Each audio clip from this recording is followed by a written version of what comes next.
Siapa kat sini yang ada masalah senggugut, setiap kali datang bulan kena MC tak boleh pergi kerja. Setiap kali datang bulan terbaring je sebab terlalu sakit.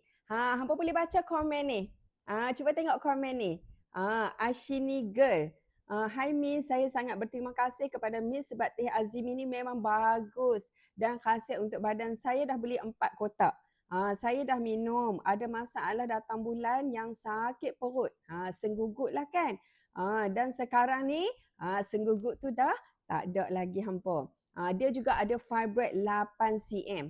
Memang dia bagi tahu kat Kak Asma memang sebelum ni dia selalu senggugut teruk. Memang setiap kali datang bulan memang kerap MC lah. Siapa yang ada masalah yang sama boleh cuba ikhtiar tengok hampa.